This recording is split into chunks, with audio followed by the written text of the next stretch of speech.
자, 계속해서 이제 검토드릴 주제, 과세 표준 중에서 관주 취득에 관한 주제가 있었죠. 그래서, 자, 관주 취득 세 가지 있었죠. 토지와 관련해서 지목이 사실상 변경됐을 때 건물 관련해서 승강기 설치가 사건이 하나가 있었고요. 그 다음에 지분 취득했던 과점 주제에 관한 주제가 이슈가 됐었죠. 그래서 지목 변경 별 의미 없습니다. 이거는 신경 쓰실 필요 없겠고요.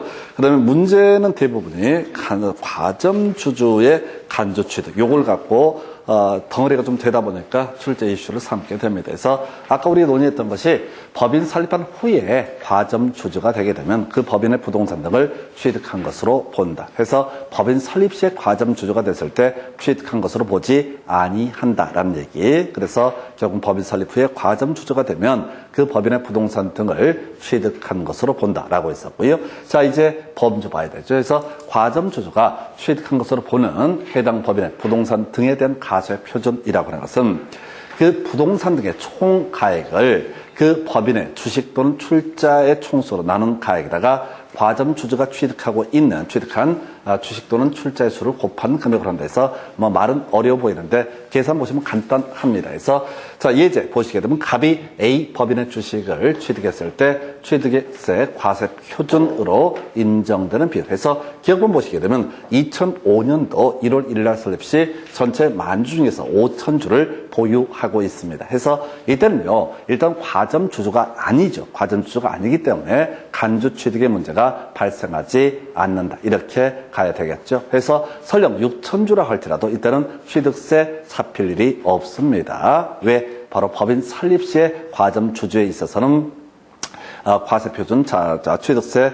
과세 대상이 아니다라고 할 것. 니은번 보니까요. 4월 29일 날 2007년도에 자, 6,000주가 됐습니다. 60%가 된 거예요. 이게 과점 주주라는 개념이 되게 될 것이고, 그러면 이때 자, 이 4월 29일 날 이 법인의 부동산 등이 얼마? 60%를 취득한 것으로 보기 때문에 이때 법인의 소유 자산 중에 60%에 해당하는 금액을 취득한 것으로 본다. 이렇게 가게 됩니다. 그리고 이제 하나 더. 자, 2008년도 이르러서 7월 18일 날 주식을 양도하게 됩니다. 그래서 3,000주가 되게 된다. 그럼 이제 과점 주주가 아니죠. 그리고 나서 2009년도 9월 15일 날 주식을 취득을 하게 됩니다. 그래서 이제 얼마? 7,000주가 되게 되는 거예요. 그러면 기존에 60% 부분에 대해서는 뭘 했었어요? 60% 부분은 이미 취득세 냈으니까 법인의 부동산 등에 얼마 10%만 추가적으로 해서 그 부분에 대해서 취득세 납부 의무가 있을 테고, 일단은 10%만 추가적으로 취득세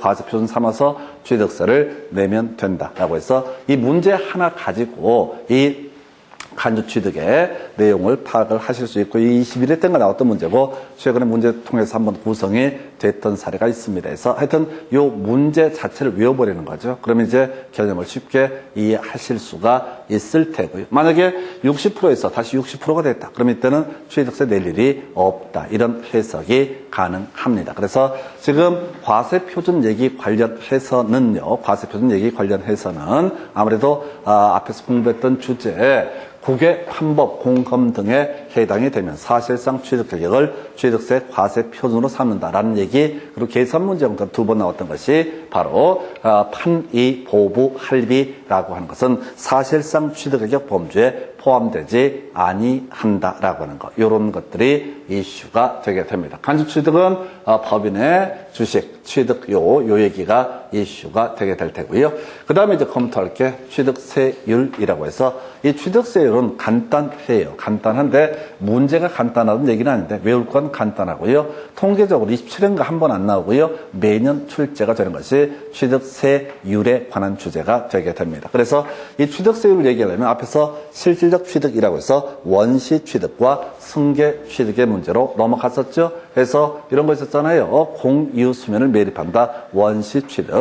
건물의 신축, 재축 등을 한다라고 하는 거 원시 취득이라고 얘기를 했던 바가 있습니다. 원시 취득이라고 얘기를 했던 바가 있었고요. 자, 그리고 나서 승계취득은 유상 승계취득과 무상 승계취득으로 대별해 볼 수 있다. 해서 자 다시 유상 승계취득 배우자 직계 존비속으로부터의 취득이라는 것은 유상 승계취득이 되게 될 것이고요. 자 그리고 나서 지금 아까 부담부 증여에 있어서 증여 부자 뭐죠? 그 상당하는 부분은 유상 승계취득이 되게 될 것이고, 자 그다음에 제외되는 부분은 어떻다? 무상 승계취득에서 1억짜리 부동산에 1,000만 원 저당권 설정된 상태에서 그게 증여가 이루어지게 되면 증여 받는 사람이 1,000만 원 갚아야 되기 때문에 그게 이름하여 뭐가 된다고요? 그 상황을 가리켜서 부담부 증여라고 부르게 될 것이고, 자 채무액 상당 부분은 유상 승계취득, 채무액 외 부분은 뭐가 된다? 무상 승계취득. 그 얘기 같이 엮어서 가야 돼요. 어쨌든 됐든 간에 자 세율이라고 하는 거 원시취득은요 2.8%의 세율을 적용을 하게 된다라고 하는 거. 뭐 바로 열고 할 건 없습니다. 그냥 원시취득은 2.8%의 세율을 적용을 하게 된다. 어렵지 않고요. 그다음에 이제 유상승계취득, 무상승계취득. 저는 이제 외울 때 이게 더럽게 복잡해갖고 1, 2, 3, 4 이렇게 외웠습니다. 해서 유상승계취득 1, 2, 3, 4 이렇게 가는 거예요. 해서 주택과 농지와 그 외 부동산으로 전제를 하게 됩니다. 그래서 주택은요 보면은 6억, 9억 이렇게 세 개 구간을 만들어서 1%, 2%, 3% 정확히 해야 됩니다. 6억 이하가 되게 되면 얼마? 1%, 6억 초과 9억 이하가 되게 되면 이게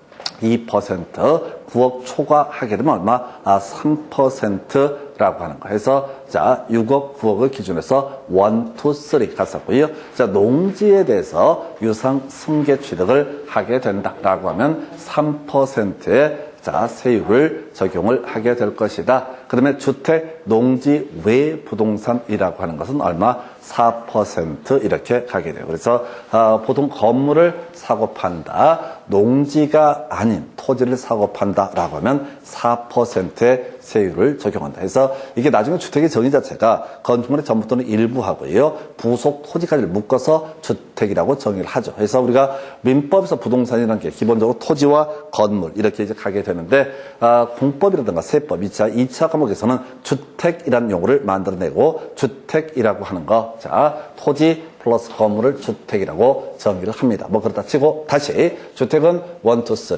농지는 3%, 주택, 농지 외 부동산의 유상승계취득은 4% 이렇게 얘기합니다. 그래서 유상승계취득할 때 뒤에서 문제 가지고 접근하시겠지만은 저런 거 나와요. 바로 교환이라고 하는 거 유상승계취득의 일종이 되게 됩니다. 이건 민법에서 공부하는 개념이죠. 그래서 제일 먼저 민법에서 공부할 때 계약의 유형을 따질 때 낙성계약이라고 하는 것과 그 다음에 요물계약이라는 걸 구분을 하게 되죠. 그래서 낙성계약은 승낙이 있으면 성립하는 계약을 낙성계약. 그래서 매매권 임대차는 승낙만 있어도 어떻다? 성립하게 된다. 이에 비해서 계약금 계약이라고 하는 것은 요물계약이라고 얘기를 하죠. 계약금 계약은 뭐가 된다? 요물계약이라고 정의를 하게 되죠. 즉 계약금의 교부가 이루어져야지 계약금 계약이 성립하게 될 것이고, 계약금 계약이 성립돼야만이 나중에 해약금면 계약 해제라는 문제가 발생하게 된다. 만약에 계약금 계약이 성립하지 않게 되면 해약금면 계약 해제라는 개념은 성립하지 않는다. 이런 식의 얘기를 했었고,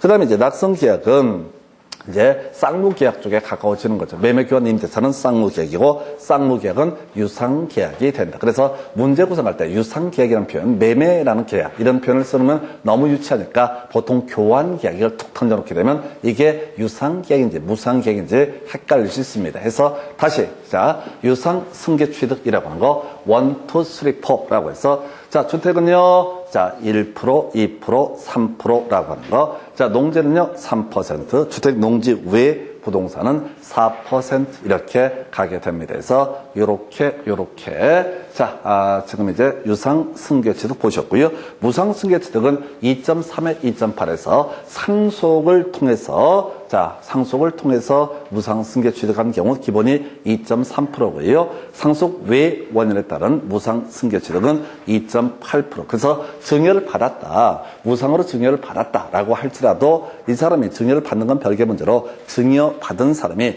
나중에 국세인 증여세를 내는 건 별개의 문제로 모두 내야 된다. 취득세라고 하는 것도 내야 된다. 이런 식의 취지가 되겠습니다. 그리고 나서 자 지금 이거 나와있죠? 다시 잘못했구나. 자, 상속에 따른 농지 취득은 2.3%고요. 농지 외 부동산은 2.8% 이렇게 갔어야 되고, 지금 상속 외 원인에 따른 무상 승계 취득은 시험에 뜨는 것은 항상 비영리 법인이라는 것을 전제로 하니까 2.8% 이렇게 되어 있습니다. 자, 그 정도 보셨고, 나머지 공유물의 분할, 합유물의 분할, 이런 것들 바로 얼마? 2.3%. 자, 공유물 얘기 한번 해볼까요? 우리 민법 공부하실 때 공동소유 형태의 공유가 있고 합유가 있고 총유가 있다. 해서 비법인 사단, 법인 아닌 사단이라고 하는 거. 종중이나 교회가 재산을 소유하고 있는 형태를 총유라고 불렀었고요. 공유와 합유라고 하는 것은 기본적으로 특징이 뭐냐면 지분권이 인정이 되게 된다. 근데 공유에 있어서는 지분권이 등기부에 표시가 되는 형태. 그래서 지분 처분의 자유가 인정되는 것을 공유라고 부르게 될 테고, 합유라고 하는 것은 내부적으로 지분권은 존재하지만 등기부에 지분이 표시되지 않는 관계를 가리켜서 뭐라고 한다? 합유라고 부르게 된다. 그래서 공유물에 있어서는 분할 청구가 가능했었고요. 그에 대응해서 합유물은 기본적으로 분할 청구를 할 수는 없다라고 하는 건데, 이 사람들이 자 청구를 해서 강제적으로 분할한 게 아니라 합유자가 합의로 토지 분할을 하고 등등등 이런 식의 과정을 통해서는 합유물을 분할할 수도 있습니다. 뭐 그렇다 치고 공유물, 합유물 등의 분할이라고 하는 거 2.3%의 세율을 적용한다 해서 가장 기본이에요. 거의 이건 이제 세율 문제 중에서 한 3분의 2 정도를 차지하고 있는 것이 바로 표준 세율이라는 개념이 되게 됩니다. 표준 세율이라고 해서 한 번만 더 가겠습니다. 원시 취득 2.8%, 유상 승계 취득, 주택은 1, 2, 3, 6억, 9억 이렇게 돼 있었고요. 자, 농지에 대한 유상 승계 취득 3%, 주택 농지 외 부동산에 대한 유상 승계 취득은 4% 이렇게 돼 있습니다. 자, 그리고 나서요, 무상 승계 취득, 상속, 농지는 2.3%, 농지 외 부동산은 2.8%, 비영리 법인이 상속 외 원인으로 취득하는 경우 2.8%, 3.5% 안 나와요. 항상 괄호 열고 있는 부분을 출제를 해야지 출제 5, 6, 12가 안 나오기 때문에 기본적으로 2.8%. 지금까지 문제는 이것만 물어봅니다. 그 다음에 공유물 등의 분할 2.3% 이런 것을 우리가 표준 세율이라 부르고요. 별로 중요한 건 아닌데 지방세 같은 경우는 지자체장이라고 하는 사람이 이 표준 세율의 50% 범주 내에서 그 세율을 매년 가감할 수 있다라고 해서 지자체에서 세율을 전국적으로 결정을 한다 해서 나중에 재산세도 마찬가지고 등록면에서도 50% 범주에서 가감할 수 있다. 전혀 중요치 않습니다. 나오면 되게 반가운 지문, 서비스 지문이 바로 50% 범주 내에서 가감할 수 있다. 이렇게 그림을 잡게 됩니다. 근데 세율 외우셔야 돼요. 그리고 몇 번 해보면요, 외웠다는 생각을 하시게 될 테고요. 근데 또 좀 지나면 또 잊어버립니다. 그래서 그냥 외운 것도 맞고요, 잊어버린 것도 맞고요. 그냥 돌아서면 계속 잊어먹고 반복하다 보면 어느 순간에 또 외워져 있다고 스스로 기특하기도 합니다. 근데 어찌됐든 세율 중에서 출제 빈도가 워낙 높은 것이 바로 취득세, 나중에 재산세라고 하는 것은 이런 것들은 절대로 틀려서는 안 되는 영역입니다. 지금 우리 세법 중에서 아까 취득세 관련해서 취득 시기 이런 문제는 버리고 가자고 그래서 몇 개, 한두 개 나중에 살을 붙이는 건 별개의 문제로 일단은 확률 높은 것부터 외우셔야 돼. 해서 자, 취득세 표준 세율이라는 개념을 확인해 드렸고요. 그 다음에 이제 검토 드릴 게 특례라고 하는 것을 몇 가지를 검토를 하게 됩니다. 그래서 자, 표준 세율에서 2%, 이걸 이제 우리 법에서는 중과 기준 세율이라고 부르게 되는데 표준 세율에서 2%를 뺀 세율을 적용하는 게 이름하여 환상이 분분이라고 하는 것이 나오게 됩니다. 그래서 환상이 분분이라고 해서 그냥 대가리 따서 외우는 거야. 이게 이름하여 자, 소위 형식적 취득이라고 불리는 그런 부분인데요. 이 형식적 취득은 실제로 뭐 취득한 게 없어. 아까 실질적 취득, 뭐 유상승계 취득, 무상승계 취득, 원취득, 뭐 그건 이해할 수 있다고 쳐. 두 번째, 간주 취득. 이것도 좀 그래. 지목이 사실상 변경되고 승강기 설치하고 지분을 취득함으로써 과점주주가 됐을 때 뭐 이런 것까지도 그렇다 쳐. 근데 자, 지금 형식적 취득이라고 하는 개념은 그냥 내 땅 내가 찾아오는 것에 불과해. 근데 이것도 어떻다? 세금을 내야 된다라고 해서 자, 환매 얘기가 나와 있고요. 상속으로 인한 취득 중에서 1가구 1주택 등 나와 있죠. 그리고 세 번째, 건축물의 이전으로 인한 취득이라는 건 나와 있고요. 공유물의 분할로 인한 취득 나와 있고요. 그리고 또 하나가 민법상 이혼에 따른 재산 분할로 인한 취득에서 환상의 분분. 본질은 다 뭐라고요? 내 거 내가 찾아오는 것에 불과하다라고 하는. 근데 이제 앞쪽 얘기하고 약간 모순되는 몇 개가 있게 됩니다. 근데 문제를 구성할 때는 환상의 분분끼리, 그 다음에 뒤에 개지과라고 하는 거, 이걸 묶어서 비교해서 출제가 되기 때문에 환상의 분분은 환상의 분분대로, 개지과는 개지과대로 그냥 퉁쳐서 가셔야 됩니다. 퉁쳐서 가셔야 돼. 그래서 전에는 문제를 구성할 때 환상의 분분하고 개지과를 비교, 즉 중과 기준세율을 적용하는 개수, 그 다음에 이제 지목 변경, 과점 주주의 취득 나와 있죠. 이런 것들을 보통 비교해서 내다가 요즘에 문제 구성할 때는 표준 세율까지 엮어서 세율 같은 거 틀린 걸 고르시오. 이런 식의 문제 구성이 이루어지고 있습니다. 그래서 결국은 주로 우리가 논의할 것은 표준 세율 문제, 그 다음에 표준 세율 마이너스 2%, 표준 세율에서 중과 기준 세율을 뺀 세율이라는 거, 그 다음에 중과 기준 세율 2%의 세율이라고 하는 거, 요런 것들 세 개를 비교하는 게 출제 기술이 되겠습니다. 먼저 좀 어려운데요. 환상의 분분, 본질적으로 형식적 취득이라고 해서 내 땅 내가 찾아오는 것에 불과하다라고 전제가 됐습니다. 그래서 환매 얘기부터 설명을 드리겠습니다. 이 환매 얘기는 민법에서, 계약법 파트에서 주로 논의가 되는 것이 환매라는 개념이 되게 되는데요. 자, 이렇게 되어 있습니다. 갑이라고 하는 사람이 자신의 소유 부동산을 을이라는 사람에게 양도하게 됩니다. 갑에게 양도합니다. 매매를 원인으로 소유권 이전 등기를 해주게 됩니다. 등기부에다가 갑에서 을로의 소유권 이전 등기가 이루어지게 됩니다. 근데 거기다가 환매 특약이라는 것을 등기부에 같이 표시를 하게 됩니다. 그래서 어떤 얘기냐, 원래 이 얘기의 기본 논리 구조는 뭐냐면은 갑이 을한테 돈을 빌리는 겁니다. 갑이 을한테 돈을 빌리게 되는 것이고요.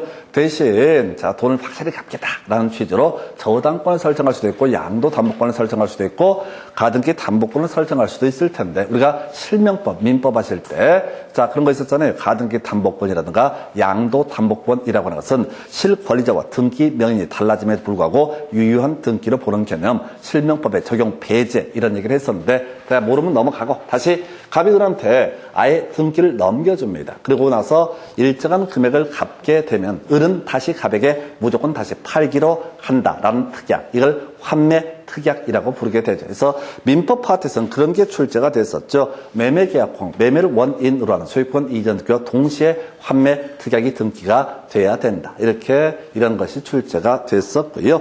자, 이렇게 환매 특약이 등기를 한 상태에서 을에게 소유권 이전 등기를 하게 되면 을은 소유권을 취득을 하게 됩니다. 자, 그러면 이게 이제 이 을이라는 사람이 취득세 내야 될 겁니다. 그래서 앞에서 주택이 아니고 농지가 아니다라고 하게 되면 유상승계 취득이니까 취득세 과세 표준에다 얼마? 4%의 세율을 곱해서 4% 세율을 곱해서 취득세를 을이 내게 될 겁니다. 자, 그래서 갑이 나중에 환매권 행사를 하지 않게 되면 그걸로 끝나는 거예요. 환매권 행사 기간은 최대 5년이죠. 부동산에서는 5년까지 가게 되는데, 그럼 이제 그걸로 세금 세금 더 낼 일도 없고 끝나게 될 텐데, 혹시 갑이 그 환매 특약에서 정한 기간 내에 환매권 행사를 해서 다시 누구 명의로? 감 명의로 소유권 이전기를 넘겨받았다라고 했을 때, 그러면 이 사안을 분석을 해보게 되면 결국은 어떤 의미를 가지고 있냐면 내가 찾아온 것에 불과하다 해서 아까 무슨 4% 세율을 적용하고 이런 것들은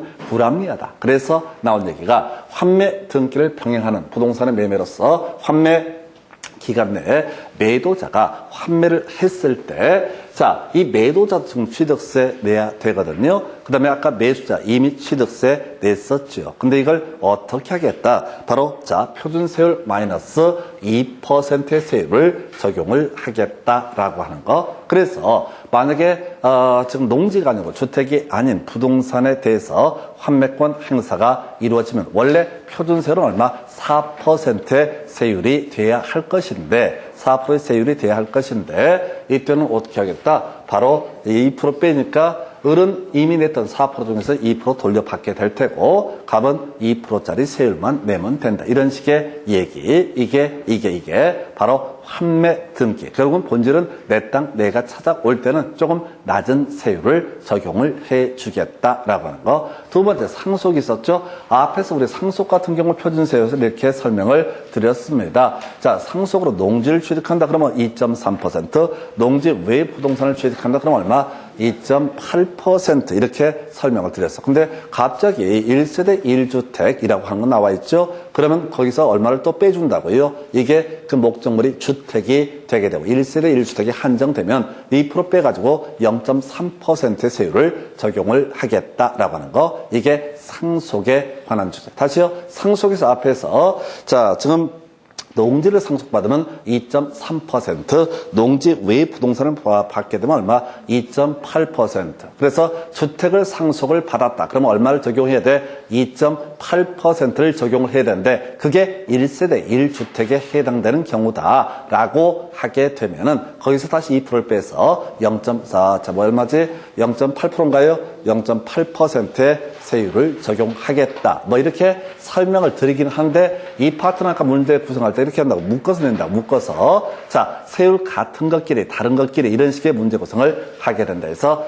본질적으로 내 땅 내가 찾아오는 것이다. 이것도 내 집을 내가 찾아오는 것이다. 이것도 마이너스 2% 즉 표준세율에서 중과 기준세율을 뺀 세율을 적용을 하게 된다라고 할 거. 이전이라고 하는 거. 이거 건축법에서 공부하게 되는 개념이죠. 그래서 이전이라고 하는 거. 이전이라고 하는 거. 이렇게 되어 있었죠. 주요 구조부를 해치하지 않냐고 같은 대지 안에 다른 위치로 옮기는 거. 이걸 우리가 이전이라고 정의를 하게 됩니다. 야, 이전도 웃기는 거야. 어떤 건물이 있어. 내 건물이야. 그런데 집안 붕괴로 인해서 이게 위험한 상태에 이르니까 밧줄로 동여매서 질질 끌고 가 같은 대지 안에 다른 위치. 이게 무슨 취득이야. 하여튼 우리 법서는 취득으로 보고 이것도 형식적 취득으로 해석을 하게 될 것이고 이전에 따른 취득도 표준세율 마이너스 2% 세율. 물론 이제 출제 이슈가 될 건 이거죠. 가액이 증가됐을 때 증가된 가액 부분은 원시 취득으로 해석을 한다. 그걸 갖고 출제 이슈를 삼게 될 것이고요. 하여튼 환상이 있었고요. 분할 두 개 나와 있죠. 공유물의 분할도 있고요. 바로 이혼에 따른 재산 분할이라고 하는 개념도 있게 됩니다. 자, 이런 경우도 내 땅 내가 찾아가는 것에 불구하다. 그럼에도 불구하고 어떻다? 바로 표준세율 마이너스 2%의 세율을 적용을 하게 된 데서 환상이 분분이라고 하는 거. 이게 바로 기본 구조. 그래서 환상이 분분 파트에서는 최근 문제에서는 그게 환매 등기 요거 해가지고 세율을 달리 표시해서 어렵게 자 표준세율 플러스 2% 이렇게 해서 틀리게 나왔던 적은 있습니다. 어찌됐든 간에 환상이 분분이라고 하는 거 바로 표준세율 마이너스 2%의 세율을 적용을 하게 된다. 이렇게 보셨고요. 개지화라고 하는 것이 기다리고 있습니다. 자, 우리 아까 개수라고 하는 거 있었죠? 개수라고 해서 괄호 열고 대수선이라고 하는 게 문제가 되는데 대수선은 뭐가 되고 취득세, 과세 대상이 됐던 거죠. 무사대주. 대수선은 뭐가 된다? 취득세, 과세 대상이 되게 되고 대수선 외 개수라고 하는 경미한 거죠. 이때는 바로 비과세 대상 이런 식의 논리 구조를 잡게 되는데 자 이때 거기서는 이제 대수선 얘기를 하지 않고 그냥 개수라는 표현을 씁니다. 개수로 이런 취득 뜻도 고쳐가지고 가액의 증가가 있다라고 하게 되면은 이때는 바로 자, 중과 기준세율 그냥 2%의 세율을 적용을 하게 된다라고 할 것. 다만 지금 문제가 되는 것이 면적의 증가가 있다라고 한다면 그 증가된 면적은 뭐로 해석한다? 원시 취득으로 해석을 하게 된다. 그래서 증축했다는 얘기죠.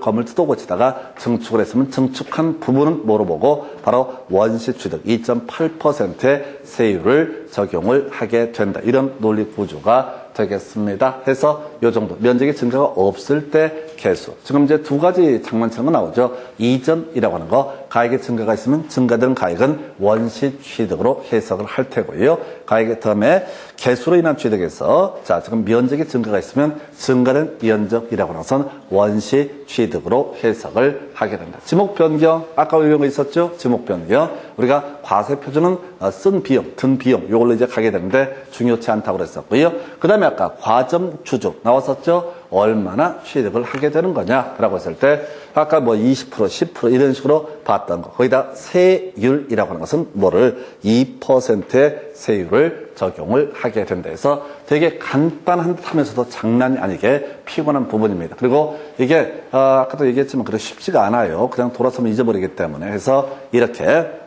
개지화. 그 다음에 23회 때인가 나왔던 주제인데 지금 거의 의미 없고요. 자, 요거 그냥 별 의미 없는데 사치성 재산 하나만 기억을 하도록 하겠습니다. 별골 고고고 이렇게 가야 돼요. 그래서 사치성 재산 별골 고고고 해서 별장, 골프장, 고급 오락장, 고급 삼바, 그 다음에 고급 주택까지 나와 있나요? 해서 별골 고고고 이런 것에 대해서는 자, 표준세율 아까 앞에서 공부했던 일정한 세율이 있겠죠? 거기다 플러스 8%를 하게 되는데 이건 출제 기술상 내기가 거의 곤란합니다. 23회 때 한번 구성이 되고 나오지 않고 있어요. 어쨌든 별골 고고고라고 해서 요건 나중에 재산세 얘기할 때도 중간중간에 얘기를 하기 때문에 어쩔 수 없이 사치성 재산이라고 하는 거. 앞에서 우리가 무사 대주할 때 사치성 재산 존속기간 1년 이내라고 할지라도 취득세 과세 대상이 되게 된다. 뭐 이런 것들 중간에 한번 흘려서 설명드렸던 바가 있습니다. 그래서 그저 사치성 재산은 플러스 8%. 얘는 거의 구성이 되지 않고 전체 그림상 설명을 드리게 되는 거고요. 자, 다시 환상의 분분이라고 하는 거 표준 세율 마이너스 2% 이렇게 가게 될 테고 중과 기준세율 개지화 해서 아까 환상의 분분 중에서 이전 같은 경우는 가액의 증가가 없는 경우에 한정하고요. 개지화라고 하는 이 부분에 있어서 개수 관련해서는 면적의 증가가 없는 경우에 한정하게 된다. 그래서 개수를 통해서 면적의 증가가 있으면 원시 취득이 되게 될 것이고 아까 분분 그래서 이전을 통해서 자, 지금 가액의 증가가 있으면 그 부분은 원시취득. 자, 그 다음에 개수를 통해서 면적의 증가가 있으면 증가된 부분은 바로 원시취득으로 해석을 하게 된다 해서 하여튼 세율 문제 정확하게 세팅하셔야 됩니다. 아마 세율 중에서 외울 게 제일 많은 파트 중에 하나가 여기일 거예요. 나머지 양도소득세 세율 같은 것들은 나중에 몇 개 외워서 그냥 쇼 붙이면 되는 것이고요. 등록명세 세율도 다 0.2% 이런 걸로 가니까 숫자 자체는 포인트가 되지 않아요. 숫자가 포인트가 되는 게 재산세라고 한 데서 세율 얘기 좀 중요하고요. 출제빈도 높고요. 그 다음에 취득세에서 세율이라고 하는 게 출제빈도가 높고 상당히 까다로운 부분 중에 하나가 되게 됩니다. 그래서 이렇게 보셨고 한 번만 더 체크를 해볼까요? 자, 세율 우리가 이제 취득세액이라고 하는 것은 취득세액이라고 하는 것은 이렇게 갔죠. 과세 표준에다가 세율을 곱하게 되면 그것이 이제 신고 납부해야 될 취득세액이 되게 될 텐데 앞에서 과세 표준이라고 하는 거. 자, 신고한 금액도 있었고요. 그 다음에 시가 표준액도 있었고요. 출제 이슈가 되는 것은 사실상 취득 가격이라고 하는 것이 취득세 과세 표준이 되게 된다. 이게 주요 이슈. 그래서 외 판법 공검 해서 출제 사례형 문제 구성할 때 주로 검증, 공매 이 뒤에 있는 예시를 가지고 구성을 합니다. 누가 공매 물건을 낙찰을 받았다 또는 이제 실거래가 신고를 해서 검증이 된 취득이다라고 하게 되면 그 국가나 지자체가 인정하는 그 금액을 뭘로 삼는다? 취득세 과세 표준으로 삼는다. 한편 사실상 취득 가격을 취득세 과세 표준으로 삼는 경우 판이보부 할비라고 하는 거 판이보부 할비 먼저 공식 외우고 나서 내용 새기시는 겁니다. 자, 의미 새기고 나서 공식 외우려고 하면 끝이 없어요. 판, 이, 보부, 할비에 해당하는 금액은 사실상 취득액의 범주에 포함되지 않는 데서 통계적으로 얘 한 번, 얘 두 번 지금 요 근래 출제가 됐었고요. 그 다음에 지금 이제 간주 취득 관련해서는 계속 이슈가 될 게 과점 주제에 간주 취득에서 과세 표준 따지는 문제. 작년에 좀 문제가 이상한 게, 이 주제 비슷한 게 나오긴 했었는데 지금 이게 원래 21일 때 문제거든요. 이 주제는 정확하게 알고 가실 것. 그래서 간주 취득에 있어서 지금 법인 등의 과점 주제 간주 취득에 있어서 아까 지금 이제 세율은요 2% 계지과라고 해서 2%의 세율을 적용을 하게 된다. 이런 것들을 설명을 드렸었고요. 자, 그 다음에 이제 세율이라고 해서 원시 취득은요 2.8%, 유상 승계 취득은 1, 2, 3, 4에서 주택은 6억, 9억, 6억 이하가 되면 1%, 6억 초과 9억 이하가 되면 2%, 9억 초과면 3%의 취득세를 내게 된다라고 할 것. 농지 3%, 주택 농지 외 부동산의 유상 승계 취득은 4% 돼 있었고요. 무상 승계 취득 중에서 상속에 관한 부분, 농지의 상속은 2.3%, 농지 외 부동산의 상속은 2.8% 세율. 한편 상속 외의 무상 승계 취득, 바로 증여 등을 얘기하게 되는데 비영리 법인을 상대로 비영리 법인이 바로 상속 외에 무상 승계 취득 있게 되면 2.8% 세율, 공유물 분할 등은 얼마? 2.3% 세율. 그런데 이게 이제 같이 하나 체크를 해보실 것이 환상이 분분 들어가면 표준세율 마이너스 2%. 해서 공부하다 보면 이게 거슬리죠. 공유물의 분할이라고 하는 거. 지금 여기서는 표준세율 마이너스 2%라고 되어 있는데 바로 앞페이지에서는 설명드릴 때 2.3%의 세율을 적용한다라고 해서 두 개가 앞뒤가 안 맞게 되어 있습니다. 시험 문제를 구성할 때는 그냥 표준세율을 물어볼 때는 2.3%라고 접근하면 되고, 그 다음에 환상의 분분이라고 하는 것을 물어보거나 또는 계지과의 관계를 따져 물을 때는 표준세율 마이너스 2%라고 해석을 하시면 됩니다. 물론 이제 높은 세율을 적용하니까 당연히 2.3% 공유물 분할할 때 2.3%를 적용하는데, 여러분들 세법을 해석하는 것을 묻는 문제가 아니라 바로 지방세법의 내용 그대로 법적으로 모순이, 앞뒤가 안 맞는 모순이 있음에도 불구하고 법조문 그대로 출제가 이루어지게 됩니다. 그래서 환상의 분분이라고 하는 거, 표준세율 마이너스 2%. 이 중에서 2점이라고 하는 거, 가액의 증가가 없는 경우에 한정한다. 가액의 증가가 있으면 그 증가된 가액은 원시 취득. 자, 그 다음에 계지화라고 해서 개수라고 하는 거, 면적의 증가가 없는 경우에 한정한다. 면적 증가가 되면 그 증가된 부분은 뭐로 해석한다? 바로 지금 이제 원시 취득으로 해석한 지목 변경 이슈 안 되고요. 그 다음에 과점 주주의 취득이라고 하는 거, 요것도 중과 기준세율 2%의 세율을 적용을 하게 된다 해서, 자, 오늘 여기까지 해서 세율까지 일단 보시고 다음 시간에 이어서 문제 보시고 그 다음에 나머지 내용 이어가겠습니다. 자, 수고했습니다.